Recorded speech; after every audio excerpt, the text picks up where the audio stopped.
Bonjour. Bon, j'ai tenté la coiffure de Megan, enfin qu'elle avait déjà partagée d'une autre fille. Je pense que c'est pas mal parce que ça...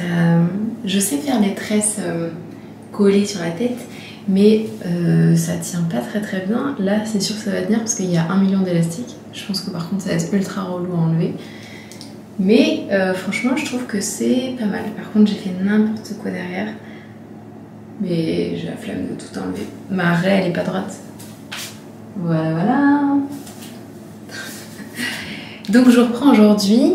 Donc ce matin, je pense que je vais traiter un peu mes mails, tourner le sujet du jour avec vous. Et cet après-midi, je pense qu'on va aller se balader. Faut que j'aille acheter 2-3 trucs à Leroy Merlin.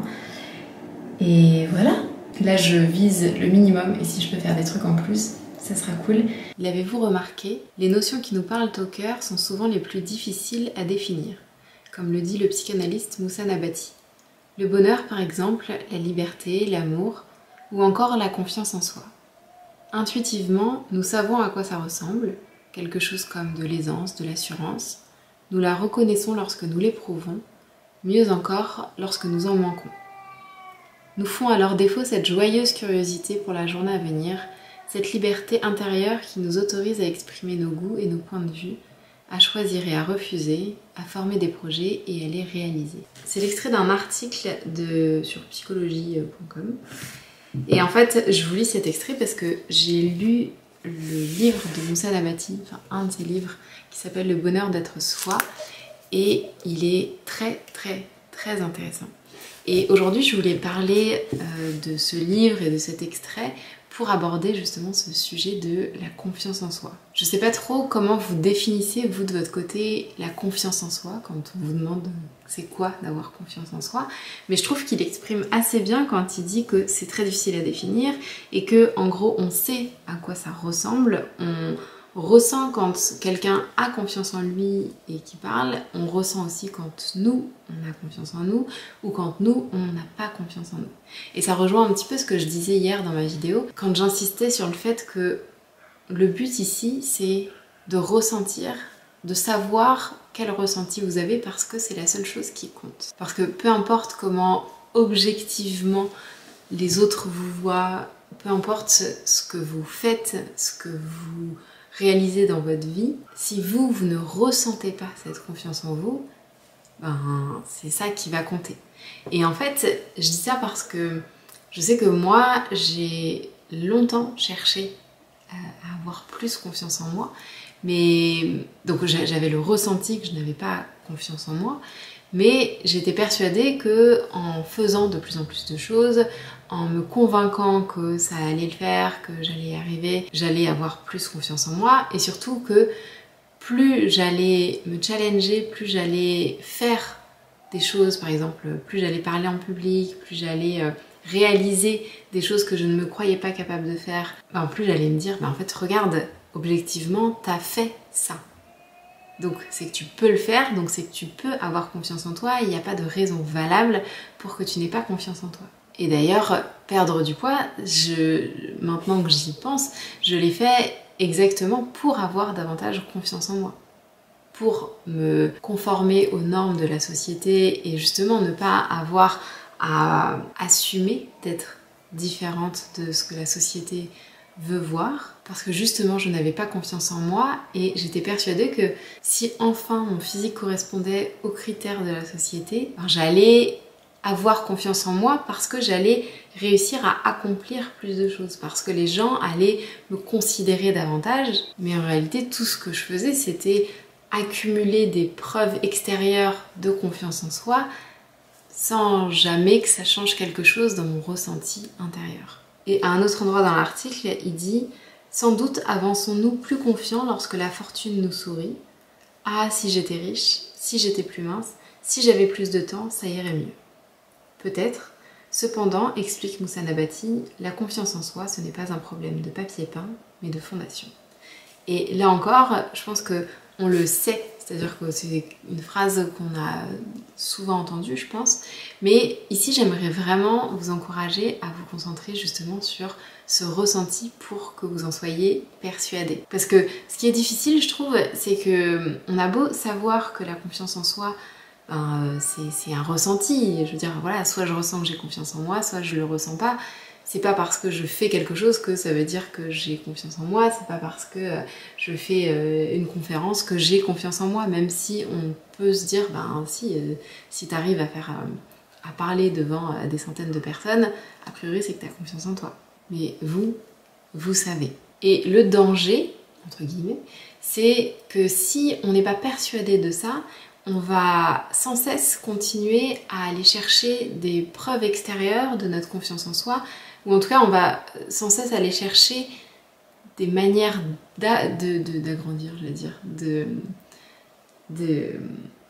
faire grandir cette confiance en nous par des actes extérieurs, des actes visibles, par exemple être mince, par exemple avoir de l'argent, par exemple faire des présentations, voilà.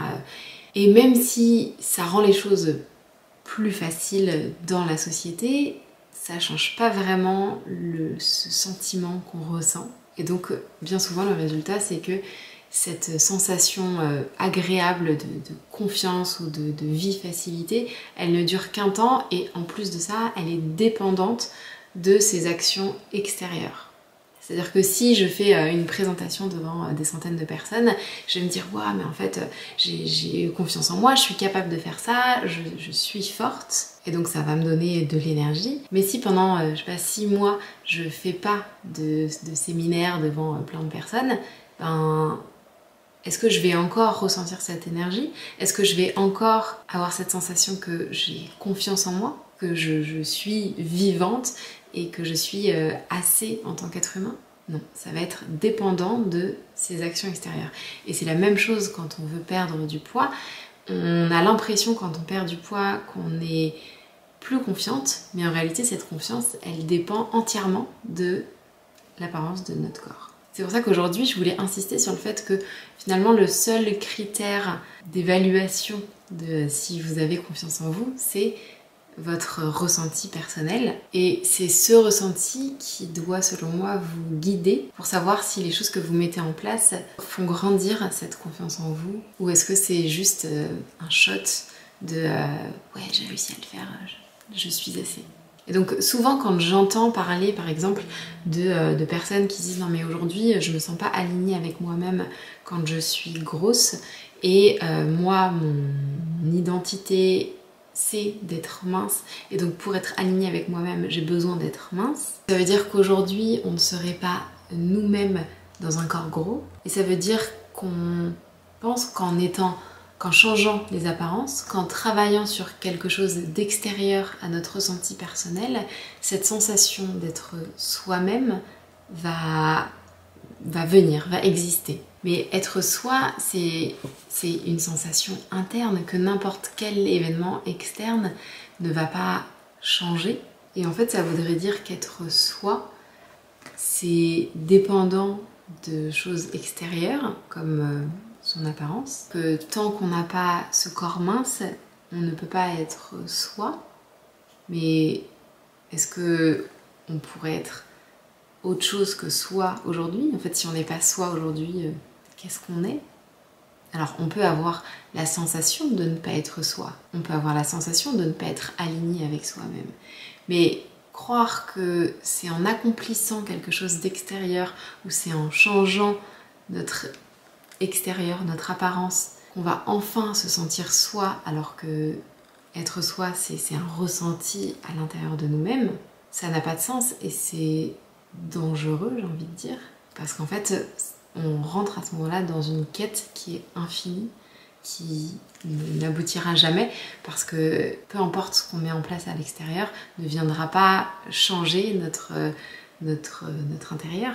Et pour être soi, il n'y a pas de conditions à avoir, il n'y a pas de case à cocher pour dire quand j'aurai toutes ces choses-là, je me sentirai enfin moi-même. Ça n'a pas de sens. Ça voudrait dire que...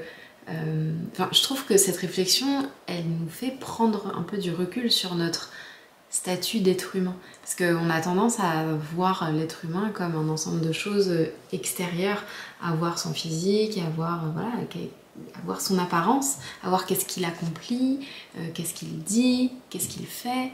Mais on a du mal à le considérer comme un être vivant. Et je pense que dans cette société, on a beaucoup trop cru que c'est via nos actions, via notre apparence, qu'on existait en tant qu'être humain. Et du coup, c'est vers ça qu'on s'oriente quand on veut se sentir soi-même. Sauf qu'en réalité, c'est complètement l'inverse. C'est parce qu'on s'est concentré sur tous ces aspects-là qu'on ne sait pas qui on est. Et donc c'est tourner un peu en rond que de continuer à s'intéresser à ces aspects-là, alors que la priorité, c'est de s'intéresser à soi, son intérieur, soi en tant qu'être humain. Et c'est pour ça que la seule chose qui compte ici, ce sont vos ressentis, cette énergie vitale que vous ressentez ou que vous ne ressentez pas, mais qui ne va pas arriver toute seule parce que vous accomplissez certaines choses, parce que vous changez votre corps. Votre rapport à la société, aux gens, va peut-être évoluer, mais vous, votre rapport à vous-même, votre sensation d'être vous-même, d'être aligné avec vous-même, elle ne changera pas. Et du coup, si vous pensez qu'un truc extérieur peut changer cette sensation d'être soi, d'avoir confiance en soi, bah, ça sera une quête infinie où vous allez être déçu constamment. Hello.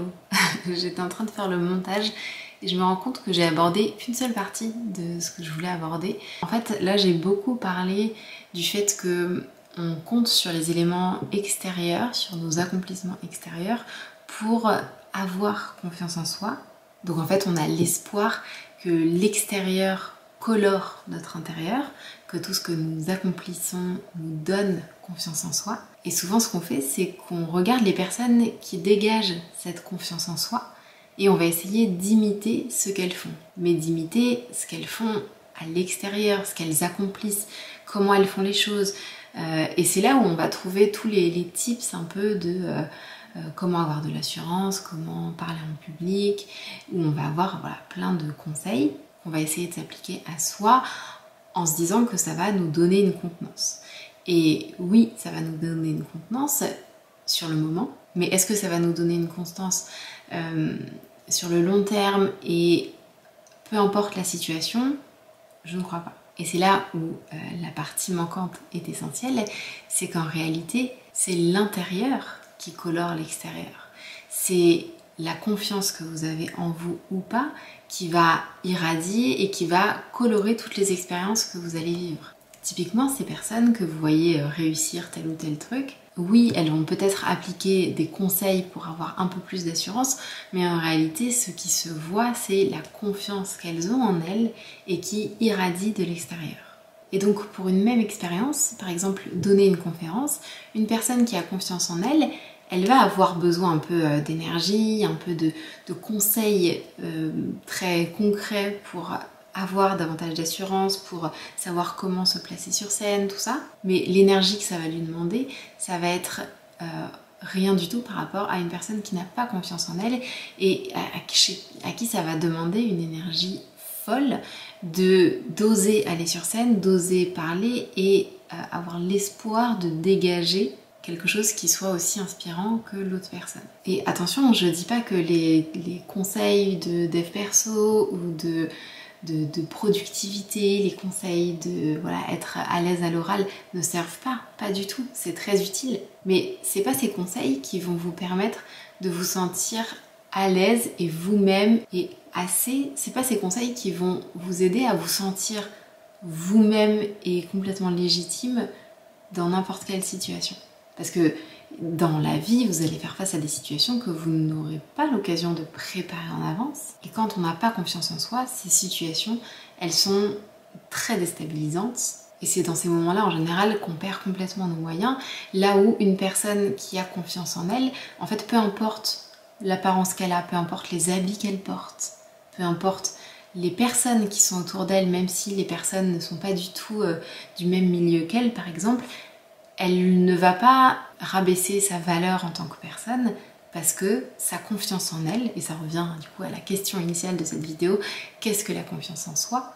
La confiance en soi, c'est la certitude d'être vivant, d'être un humain avec de la valeur, d'être un humain entier, peu importe les circonstances. Et c'est cette certitude, cette confiance que l'on ressent à l'intérieur qui va colorer toutes les expériences qu'on va vivre et qui va se voir de l'extérieur. Je pense que je reviendrai sur ce concept plus tard, mais ce qu'il faut retenir, c'est qu'on a tendance à regarder l'extérieur avec l'espoir que ça va colorer notre intérieur, que ça va faire grandir notre confiance en soi, alors qu'en réalité, c'est notre intérieur qu'il faut faire grandir, cet intérieur qui va colorer notre extérieur. Allez, je retourne au montage. C'est vraiment pas évident de parler de ce sujet-là, j'ai l'impression d'être perchée à chaque fois que je parle de ça. Mais en réalité, je trouve pas que ce soit si perché que ça. Au contraire, je pense qu'on vit tellement dans une société où la consommation et le paraître a pris tellement de place qu'on a l'impression que dès qu'on parle de soi en tant qu'être humain, c'est être perché. Mais en fait, c'est la base et je pense que c'est pour ça que beaucoup de gens ne ressentent pas cette sensation d'être eux-mêmes, d'être assez, d'être alignés avec eux-mêmes, parce qu'on ne considère pas cette partie-là de l'être humain. Et je pense que voilà, c'est important de lui laisser de la place et donc de vous intéresser à votre ressenti. Pour moi, il n'y a que ça qui compte.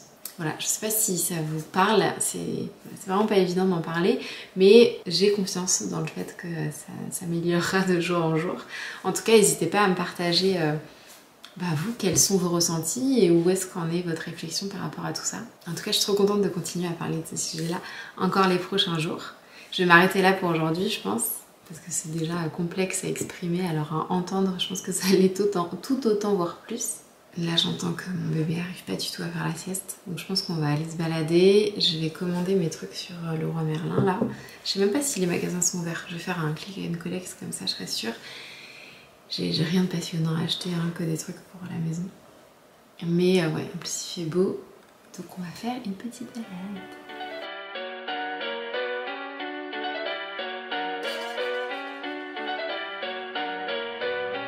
On va bientôt prendre un goûter. On va bientôt prendre un goûter. Il reste combien de temps?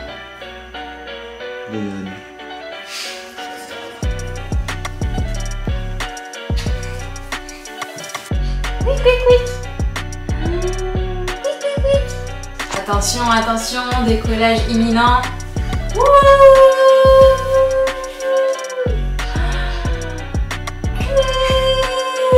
Il fait mon sport. 8 kilos. C'est quoi, ça travaille les pecs là, non?